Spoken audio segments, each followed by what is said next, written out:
Hello everyone, आज date है 16 जुलाई 2021 और द हिंदू न्यूज एनालिसिस में आपका स्वागत है। इस वीडियो में हम द हिंदू की इंपॉर्टेंट न्यूज़ को एग्जाम के पॉइंट ऑफ व्यू से डिस्कस करेंगे। इस न्यूज़पेपर की पीडीएफ का लिंक नीचे डिस्क्रिप्शन में दिया हुआ है या फिर आप direct Telegram channel volcano IAS academy को सर्च करके वहाँ से भी पीडीएफ को डाउनलोड कर सकते हो। फर्स्ट न्यूज, आज हम ऑब्जेक्टिव रिजोल्यूशन के बारे में डिस्कस करने वाले हैं। अगर सिंपल लैंग्वेज में इस आर्टिकल को समझने की हम कोशिश करें तो थोड़ा सा हमें बैकग्राउंड डिस्कस करना होगा। 1946 में हमारे इंडिया में कैबिनेट मिशन की रिकमेंडेशन के आधार पर कॉन्स्टिट्यूएंट असेंबली बनाई जाती है और जो कॉन्स्टिट्यूएंट असेंबली की फर्स्ट सेशन होता है 13 दिसंबर 1946 को, उसमें पंडित जवाहरलाल नेहरू के द्वारा ऑब्जेक्टिव रिजोल्यूशन को प्रपोज किया जाता है कॉन्स्टिट्यूएंट असेंबली में। अब सेशन और मीटिंग में क्या डिफरेंस होता है ये आपको पता होना चाहिए। मीटिंग में मुलाकात होती है और सेशन में वर्क होता है। जब प्रपोज किया जाता है ऑब्जेक्टिव रिजोल्यूशन तो अब हमें पता करना है कि व्हाट इज ऑब्जेक्टिव रिजोल्यूशन। जिस तरीके से आप घर बनाने से पहले उस घर का एक मैप बनवाते हो आर्किटेक्चर से, तो वो आपने जो घर बनाने वाले हो, फ्यूचर में आपका ड्रीम है कि आपका हाउस ऐसा हो, उस तरीके के उस हाउस के लिए जो रफ स्केच है वो उस घर का मैप है।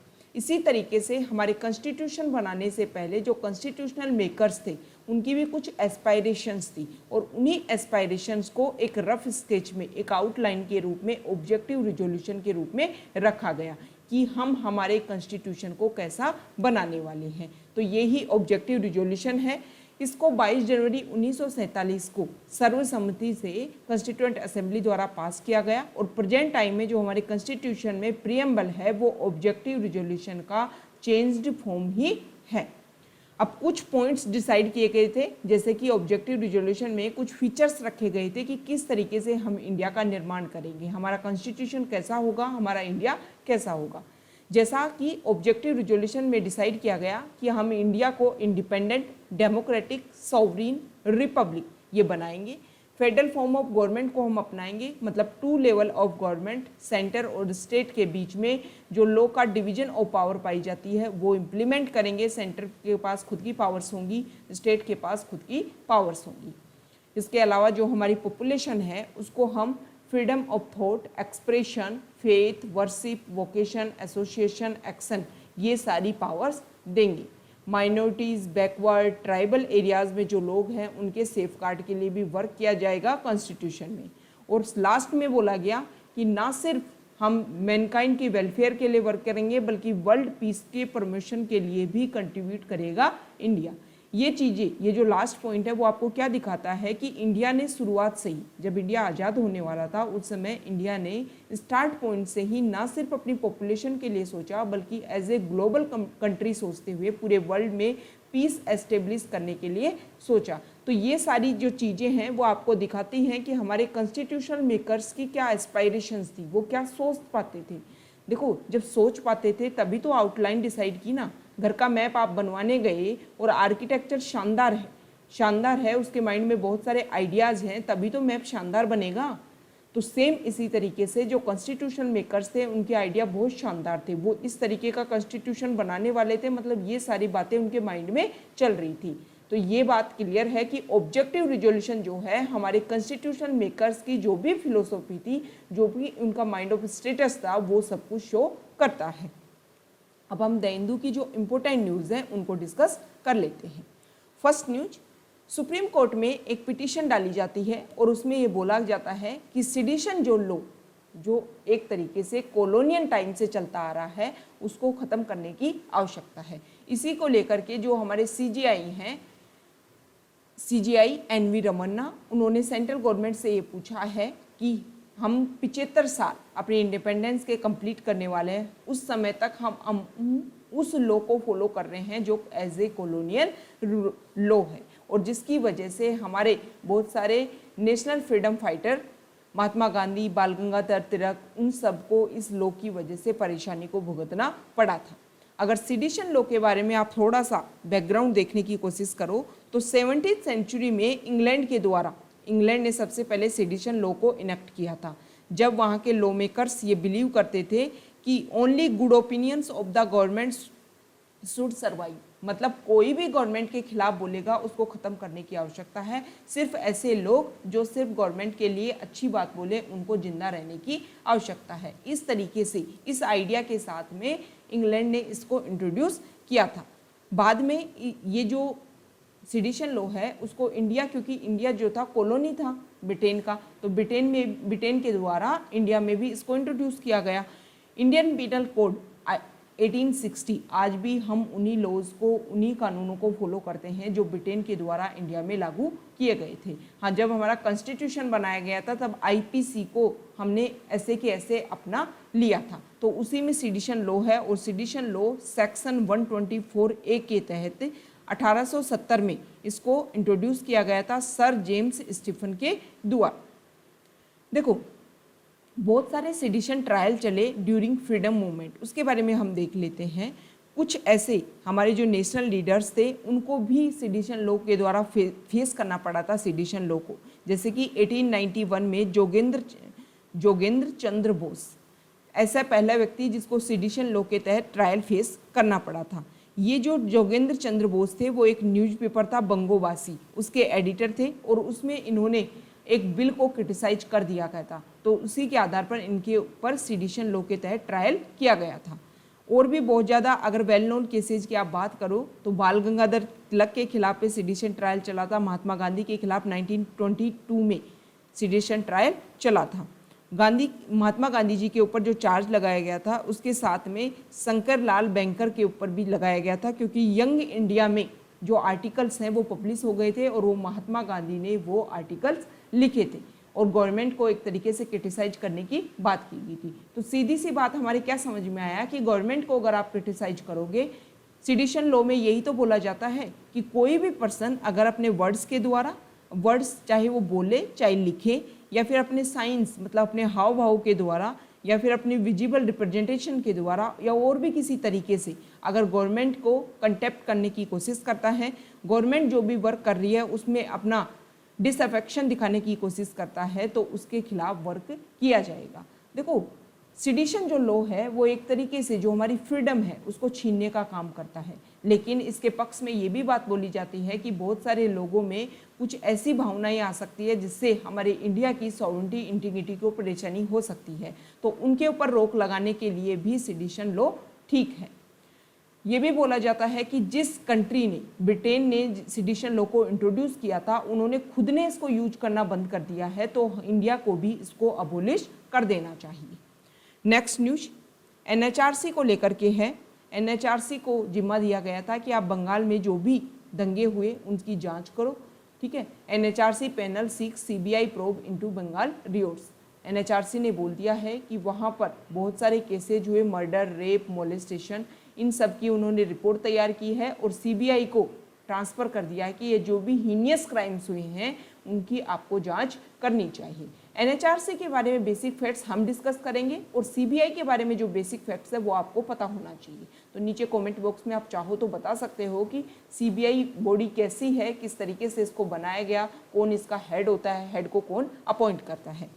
एनएचआरसी की बात करें तो एक स्टैट्यूटरी बॉडी है। 1993 में ह्यूमन राइट्स एक्ट 1993 के द्वारा इसको बनाया गया था। ये जो बॉडी है, ये जो एक्ट है, उसका मेन काम ये था, मतलब NHRC national human rights council उन्होंने बनाई, इसके साथ में ही स्टेट ह्यूमन राइट्स कमीशन को भी बनाया गया उसी एक्ट के तहत। कंपोजिशन की अगर आप बात करें तो इसमें जजेस जो हैं सुप्रीम कोर्ट के वो इसके हेड होंगे और उनको प्रेसिडेंट के द्वारा अपॉइंट किया जाएगा। अब प्रेसिडेंट भी एक कमेटी की रिकमेंडेशन के आधार पर इन लोगों को अपॉइंट करेंगे। उस कमेटी में प्राइम मिनिस्टर हेड होते हैं, speaker of Lok Sabha, deputy chairman of Rajya Sabha, leader of the opposition in both the houses of parliament, मतलब पार्लियामेंट के दोनों जो हाउसेज होते हैं उनमें जो लीडर ऑफ अपोजिशन होते हैं वो भी इस काउंसिल के मेंबर होते हैं, और यूनियन होम मिनिस्टर। अब देखो 2019 में एक बिल लाया गया, उस बिल ने एनएचआरसी के जो भी स्ट्रक्चर है उसमें कुछ चेंजेज किए। पहले जो इसके चेयरपर्सन होते थे वो सुप्रीम कोर्ट का जो चीफ जस्टिस रह चुका है वो होना चाहिए, लेकिन प्रेजेंट टाइम में चीफ जस्टिस हो या फिर सुप्रीम कोर्ट का जज हो वो भी इसका हेड बन सकता है। मतलब एक जो एरिया पहले सीमित था वो अब बढ़ गया है। दूसरे मेंबर्स की अगर हम बात करें तो पहले ये बोला जाता है कि एनएचआरसी में 2 मेंबर ऐसे होने चाहिए appointed from among persons having knowledge of practical experience in matters relating to human rights. और अब ये बोला जाता है कि 3 मेंबर्स ऐसे होंगे। पहले 2 मेंबर्स थे जिनको ह्यूमन राइट्स के बारे में स्पेशल नॉलेज होती थी, एक्सपर्ट होते थे। अब 3 मेंबर ऐसे होने लग गए और उनमें से 3 मेंबर्स में 1 मेंबर वीमेन होगी। Ex officio members, ex officio members में पहले national commission for minorities, national commission for the schedule caste, national commission for the schedule tribes, national commission for women, ये सब कुछ इसके एक्स ऑफिशियो मेंबर्स होते थे। अब इसमें चाइल्ड राइट प्रोटेक्शन के जो हेड हैं national commission for the protection of child rights and chief commissioner for personal with disabilities, ये भी इसके मेंबर होंगे। इसके अलावा बैकवर्ड क्लासेज के लिए जो कमीशन बनाया गया उसके जो हेड हैं वो भी इसमें मेंबर होंगे। मतलब पहले जो एक्स ऑफिशियो मेंबर्स थे उसमें और ज़्यादा बढ़ा दिए गए हैं। रीअपॉइंटमेंट की अगर हम बात करें तो पहले जो एक्ट था allows for the reappointment of members of the NHRC for a period of 5 years, लेकिन यहाँ पर जो बिल है उसने 5 साल की जो लिमिट फिक्स कर रखी थी कि 5 साल के लिए रीअपॉइंटमेंट किया जा सकता है। अब उस 5 साल की जो टर्म है, 5 साल का जो अवधि डिसाइड कर रखी थी उसको रिमूव कर दिया गया है। तो ये एनएचआरसी के जो बेसिक एक्ट था उसमें और प्रेजेंट टाइम में जो चेंजेस किए गए, अमेंडमेंट्स किए गए, उसमें हमने दोनों में कंपेरिजन किया। नेक्स्ट न्यूज यहाँ देखो पंजाब में इलेक्शन होने वाले हैं। असेंबली इलेक्शन में शिरोमणि अकाली दल ने ये बोला है कि अगर हमारी सरकार वहाँ बनती है तो हम क्या करेंगे, हम 2 डेप्यूटी सीएम वहाँ पर बनाएंगे, एक पंजाबी हिंदू से और दूसरा जो होगा वो दलित कम्युनिटी से होगा। मतलब दोनों के दोनों जो मेजोरिटी हैं उनको एक तरीके से रिप्रेजेंट किया जाएगा शिरोमणि अकाली दल के द्वारा। देखो डेप्यूटी सीएम के बारे में अगर हम बात करें तो कॉन्स्टिट्यूशन में इस टर्म के बारे में कुछ भी नहीं बताया गया है। सिर्फ अपनी पॉलिटिकल विल्स को बनाने के लिए डेप्यूटी सीएम पोस्ट बनाएगी। जैसे कि हमारा जब इंडिया आज़ाद हुआ उस समय पंडित जवाहरलाल नेहरू पीएम बन रहे थे, प्राइम मिनिस्टर उनको बनाया जा रहा था, तो डेप्यूटी पीएम के रूप में सरदार वल्लभ भाई पटेल को बनाया गया था। तो उसी तरीके से स्टेट्स में भी इसी तरीके से फॉलो किया जा रहा है कि बहुत सारी जब भी कोई गवर्नमेंट बनती है या लेजिस्लेटिव असेंबली की बात कर लो या फिर सेंट्रल गवर्नमेंट की बात कर लो तो एक अलायंस होता है। मतलब बहुत सारी छोटी छोटी पार्टीज मिलकर के एक पार्टी का साथ देती हैं और जो पार्टी का हेड होता है वो बनता है पीएम या फिर सीएम।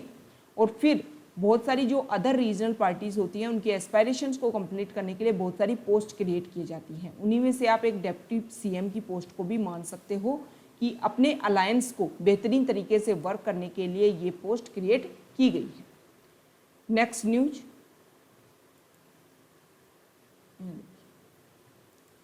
देखो लक्षद्वीप को लेकर के प्रॉब्लम काफ़ी दिनों से चली रही थी और वहाँ पर जो पीपल हैं उनके इंटरेस्ट को सेफगार्ड करने के लिए एक पैनल बनाया जाएगा और उस पैनल में डिसाइड किया जाएगा कि जो भी प्रॉब्लम्स हैं उनको सोल्व करने की आवश्यकता है।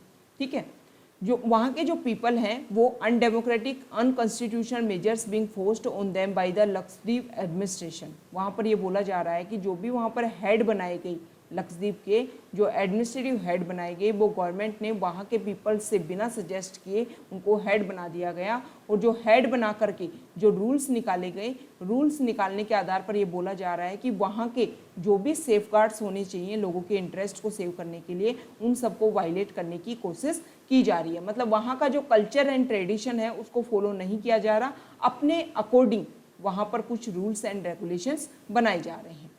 ठीक है, नेक्स्ट न्यूज जीका वायरस को लेकर के है। जीका वायरस केरला में फिर से वहाँ पर कुछ केसेस सामने आए हैं। जीका वायरस के बारे में आपको पता होगा कि एडीज जो मॉस्किटो है उसके तहत जीका वायरस फैलता है। जीका वायरस पहले जो अफ्रीका कॉन्टिनेंट है वहाँ पर पहले मंकीज़ में पाया गया, उसके बाद में ह्यूमन में इसके ट्रेसेज को पाया गया था। जीका वायरस जो है एक प्रेग्नेंट वीमेन से अपने बच्चे में ट्रांसफ़र हो सकता है, लैक्टेटिंग वीमेन से अपने बच्चे में ट्रांसफ़र हो सकता है। इसके अलावा ब्लड या फिर जो ऑर्गन्स का ट्रांसफ़र एक बॉडी से दूसरी बॉडी में किया जाता है तब भी जीका वायरस को ट्रांसफ़र किया जा सकता है, मतलब ट्रांसफ़र हो सकता है इसका। Next news Andhra Pradesh government ने डिसाइड किया है कि जो कापू कम्युनिटी है वहाँ की और जो अदर इकोनॉमिकली वीकर सेक्शंस हैं उनको इनिशियल पोस्ट में और सर्विसेज में स्टेट गवर्नमेंट जो है वो 103rd अमेंडमेंट एक्ट 2019 के तहत जो नए लॉ बनाए गए थे उसके तहत वहाँ पर 10% रिजर्वेशन दिया जा रहा है। नेक्स्ट न्यूज एडिटोरियल पेज से है। हमारे इंडिया में बहुत सारी फसल ऐसी हैं जो हमारे इस समय खरीफ फसल, ठीक है, खरीफ क्रॉप्स को जो बोया जा रहा है उसके ऊपर फ़र्क पड़ रहा है मानसून सीजन का। हमारे इंडिया में जुलाई की तुलना में जून में ज़्यादा बारिश होने लगी और जुलाई में जो रेन है वो काफ़ी कम आने लग गई, जिसकी वजह से waste Uttar Pradesh, east Rajasthan, Gujarat, Saurashtra, Kutch reason, ये वाला जो रीजन है वहाँ पर जब बारिश कम आई तो खरीफ क्रॉप को उगाने के लिए जो मेजर चीज़ चाहिए वो आपको बारिश चाहिए। अब बारिश की ही कमी है, वाटर की अवेलेबिलिटी पहले से कमी है, तो खरीफ क्रॉप जो है पिछले साल जितना बोया गया था उससे 10% एरिया कम बोया गया है। अब जब एरिया ही कम बोया गया है तो जो प्रोडक्शन है वो भी कम होगा, तो ये काफ़ी मेजर प्रॉब्लम होने वाली है। हमारे इंडिया में जो एग्रीकल्चर है वो मानसून के ऊपर डिपेंड करती है, ये आपको सभी को पता होगा। तो क्लाइमेट चेंज, जो एनवायरनमेंट में चेंज हो रहा है, उन सबको प्रोटेक्ट करने की आवश्यकता है ताकि जो रेनी पैटर्न है उसमें चेंज ना हो, क्योंकि अगर वो पैटर्न चेंज होता है तो बहुत सारे हमारे जो फार्मर्स वो डायरेक्टली अगर रिलाई करते हैं तो रेन वाटर के ऊपर रिलाई करते हैं इरिगेशन के लिए, तो उनके लिए काफ़ी बड़ी समस्या होने वाली है। नेक्स्ट न्यूज यहाँ देखिए, एक सेकेंड,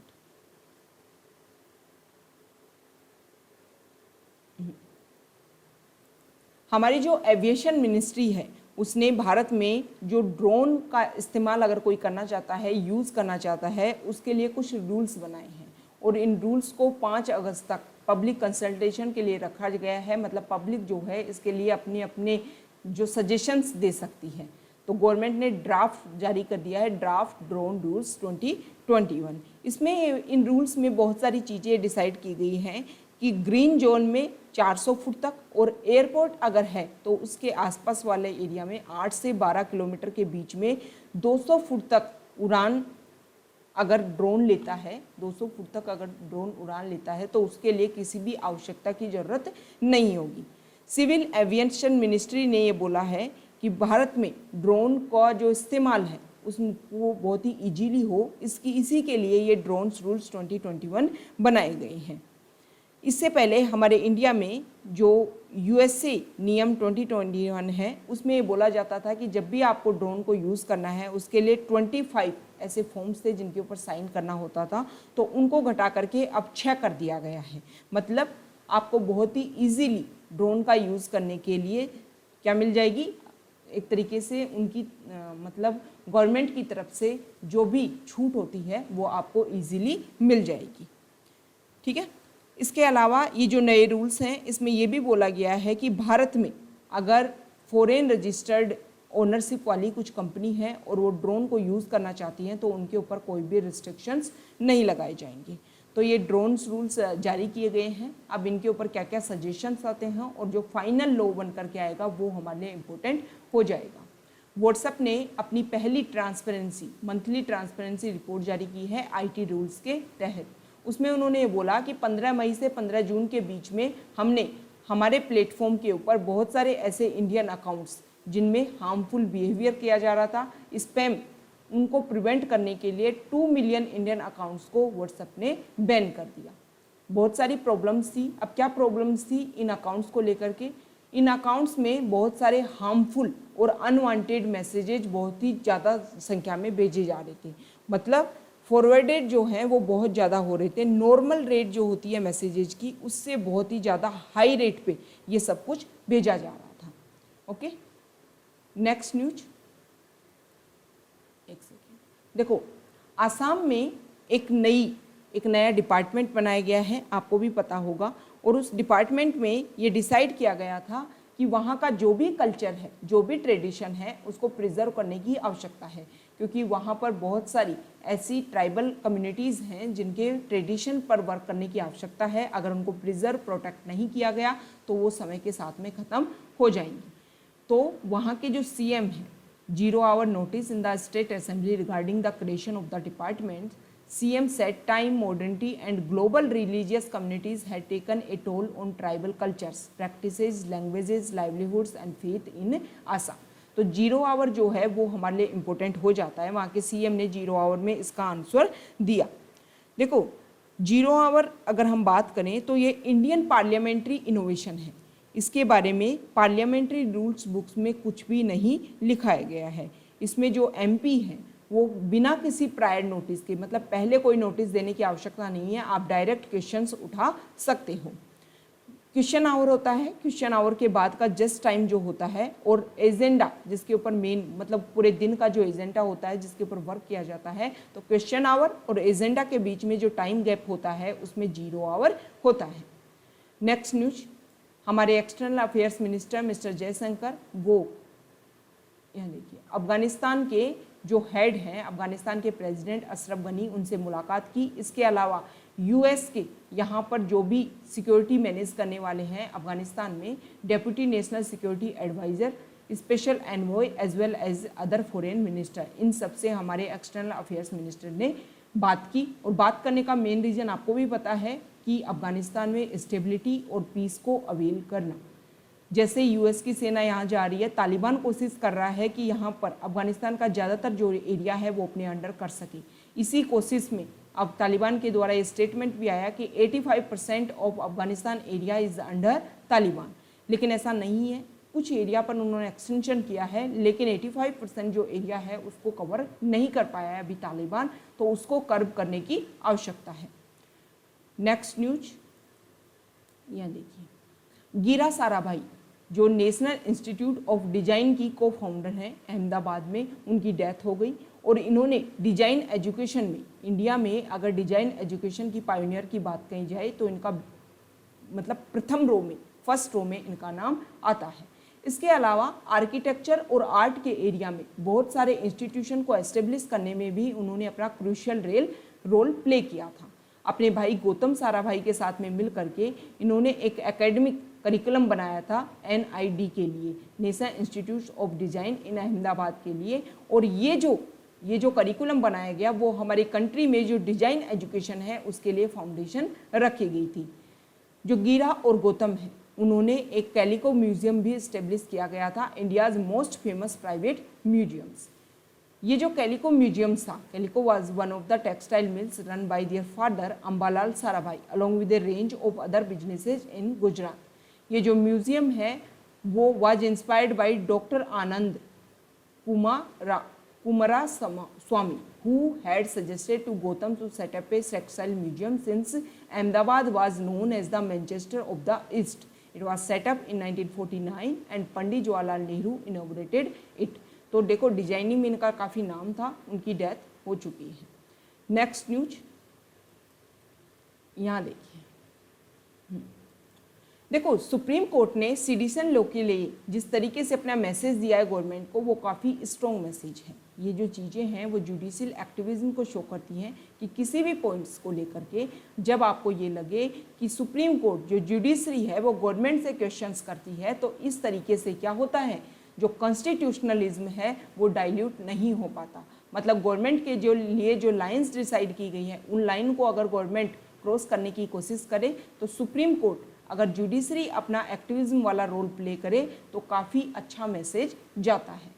तो गवर्नमेंट को जिस तरीके से सुप्रीम कोर्ट के हेड ने बोला है कि आपको सेडिशन लॉ सेक्शन 124A के ऊपर जो इंडियन पिनल कोड के तहत आता है, समय के साथ में इसको ख़त्म करने की आवश्यकता है, क्योंकि हमारे इंडिया में जो फ्रीडम दी गई है फंडामेंटल राइट्स के तहत उन सबको ये वायलेट करने की कोशिश करता है। और जो गवर्नमेंट हैं वो भी अपने अकॉर्डिंग इस लॉ को यूज़ करती हैं, जिसकी वजह से बहुत सारे लोग ऐसे हैं जो गवर्नमेंट का क्रिटिसिज्म करने से भी कतराते हैं। उनको लगता है कि अगर क्रिटिसिज्म किया गया तो सेक्शन 124A के तहत में जेल में बंद कर दिया जाएगा। तो इसके ऊपर वर्क करने की आवश्यकता है, या तो इसमें अमेंडमेंट कीजिए और या फिर इसको ख़त्म कीजिए। नेक्स्ट न्यूज, वेस्ट बंगाल हमारा स्टेट, वहाँ से एक डेलीगेशन आता है और इलेक्शन कमीशन से अर्ज करता है कि हमारे यहाँ पर जो भी वैकेंट सीट है उसके लिए आप इलेक्शन करवाइए। इलेक्शन करवाने का आप मेजर रीज़न ये देख सकते हो कि अभी उत्तराखंड के जो सीएम हैं उनको ख़त्म होना पड़ा, उनकी उत्तराखंड के जो सीएम हैं उनको अपनी सीट को वैकेंट करना पड़ा। क्यों करना पड़ा? क्योंकि वो एमपी थे और वहाँ पर चुनाव होने के लिए जो जनरल इलेक्शन है उसमें 1 साल से भी कम का समय बचा है, तो वहाँ पर बाई इलेक्शन नहीं हो सकते। तो बाई इलेक्शन नहीं हो सकते तो हमारे कॉन्स्टिट्यूशन में कंडीशन है कि कोई भी पर्सन 6 महीने के लिए मेंबर ऑफ पार्लियामेंट और मेंबर ऑफ लेजिस्लेटिव असेंबली बन सकता है। बस उसको 6 मंथ्स के अंदर अंदर किसी भी सीट से चुनाव जीत करके आना होता है। अब वेस्ट बंगाल में प्रॉब्लम ये है, तृणमूल कांग्रेस की जो हेड है ममता बनर्जी, वो वहाँ पर वैसे ही सीएम है जैसे कि 6 महीने का जो एक ड्यूरेशन है उसको फॉलो करते हुए। अब 6 मंथ्स के अंदर अंदर उनको वहाँ से जीत करके आना है। तो उसी के लिए बोला जा रहा है कि हमारे यहाँ पर कोविड के केसेज कम हैं और जिस समय जनरल इलेक्शन हुए उससे तो काफ़ी कम है कोविड के केसेस, तो इस समय आप इन वैकेंट सीट्स के लिए इलेक्शन करवा सकते हो। तो ये काफ़ी परेशानी वाली बात है। अगर इलेक्शन कमीशन समय पर कंडक्ट नहीं करवा पाता है बाई इलेक्शन, तो जो ममता बनर्जी है उसके लिए काफ़ी प्रॉब्लम क्रिएट हो जाएगी। नेक्स्ट न्यूज देखो, लोकसभा का जो हमारी पार्लियामेंट है उसका मानसून सेशन स्टार्ट होने वाला है। और जो मानसून सेशन है उसमें अकालीज ने बोला है, अकाली दल के लोगों ने, कि हम एडजमेंट मोशन लेकर के आएंगे फार्म लॉज के लिए। जो फार्म लॉज चल रहा है उसके खिलाफ में लोकसभा में गवर्नमेंट के खिलाफ एडजमेंट मोशन लेकर के आएंगे। अब ये एडजमेंट मोशन होता क्या है? एडजमेंट मोशन को सिर्फ और सिर्फ लोकसभा में इंट्रोड्यूस किया जाता है। क्यों? और जब भी ऐसा कोई पॉइंट आपको लगे, ऐसा कोई भी बेसिक, कोई भी फाउंडेशन ऐसी पॉइंट्स आपको लग रहा है कि इस समय फटाफट इस पॉइंट के ऊपर डिस्कशन करने की आवश्यकता है, मतलब कोई अर्जेंट पब्लिक इंपॉर्टेंस का कोई डेफिनेट मैटर आपको लगे, तभी आप लोकसभा में, हाउस में अटेंशन को खींचने के लिए, ड्रॉ करने के लिए आप एडजमेंट मोशन लेकर के आ सकती हो। ये किसी भी गवर्नमेंट के खिलाफ में adjournment motion element of sensor का काम करता है, इसीलिए राज्यसभा में इसको परमिशन नहीं दी जाती इस डिवाइस को यूज करने के लिए। मतलब क्या होता है, गवर्नमेंट के खिलाफ में जो अपोजिशन पार्टीज़ है वो ये दिखाने का कोशिश करती हैं कि गवर्नमेंट अच्छे से वर्क नहीं कर रही है। फार्म लॉज को लेकर के यही तो परेशानी आ रही है। लंबे समय से ये लोग प्रोटेस्ट कर रहे हैं लेकिन गवर्नमेंट इनकी सुन नहीं रही है। तो जो अकालीज हैं उन्होंने ये बोला है कि एडजमेंट मोशन के तहत हम ये इंट्रोड्यूस करने की कोशिश करेंगे कि हमारे इंडिया की जो गवर्नमेंट है वो अच्छे से वर्क नहीं कर रही है। हालांकि एडजमेंट मोशन के तहत जो गवर्नमेंट है उसको हटाया नहीं जा सकता, सिर्फ एक अटेंशन क्रिएट किया जाता है कि गवर्नमेंट अच्छे से वर्क करे। इसमें क्या होता है, ये जो मोशन होता है वो एक्स्ट्रा ऑर्डिनरी डिवाइस होता है, मतलब हाउस का जो नॉर्मल बिजनेस होता है, नॉर्मल जो काम होता है उसको इंटरप्ट करने का काम करता है। इसके लिए क्या होना चाहिए कि कोई भी 50 मेंबर्स जो हैं वो इसके लिए एडमिट होने चाहिए कि हाँ एडजमेंट मोशन आना चाहिए। अब इसमें पब्लिक इम्पोर्टेंस का टॉपिक होता है तो इसमें लगभग 2.5 घंटे तो इसके ऊपर डिस्कशन चलता ही है। अब देखो, बहुत सारी प्रॉब्लम्स भी हैं, बहुत सारे रिस्ट्रिक्शंस भी हैं जिनके आधार पर आप एडजमेंट मोशन नहीं ला सकते। जैसे कि जिस भी मैटर पे आप लेकर के आ रहे हो वो जो मैटर है वो किसी जुडिशरी में, किसी जुडिशियल सिस्टम में पेंडिंग ना गिरा हो, मतलब अगर जुडिशरी में उसके खिलाफ सुनवाई चल रही है तो उसके ऊपर, उस पॉइंट के ऊपर आप एडजमेंट मोशन लेकर के नहीं आ सकते। और क्वेश्चन ऑफ प्रिविलेजेस जो है वो आप इसमें नहीं उठा सकते। इसके अलावा कोई भी जो पॉइंट है जिसके आप ऊपर ये एडजमेंट मोशन लेके आने वाले हो वो डेफिनेट होना चाहिए, फैक्चुअल होना चाहिए, अर्जेंट होना चाहिए और पब्लिक इंपोर्टेंस का होना चाहिए। और एक साथ सिर्फ एक टॉपिक के ऊपर एडजमेंट मोशन लाने की बात होती है। ऐसा नहीं है 2-3 टॉपिक को आपने इकट्ठा किया और मिल करके उसके ऊपर एडजमेंट मोशन ला दी। तो ये एडजमेंट मोशन के बारे में हमने बेसिक फैक्ट्स को देखा, ठीक है। यहाँ पर 3 MPs को एंटी डिफेक्शन लॉ के तहत में नोटिस जारी किया गया है। तो एंटी डिफेक्शन लॉ है वो हमारी शेड्यूल 10 में आता है। अब शेड्यूल क्या होती है, हमारे कॉन्स्टिट्यूशन के कुछ आर्टिकल्स को बहुत ही ब्रॉड वे में मतलब समझाया गया है, एक्सप्लेन किया गया है, तो उसी को बोला जाता है शेड्यूल। तो ये आज का हमारा डिस्कशन था। Okay, thank you.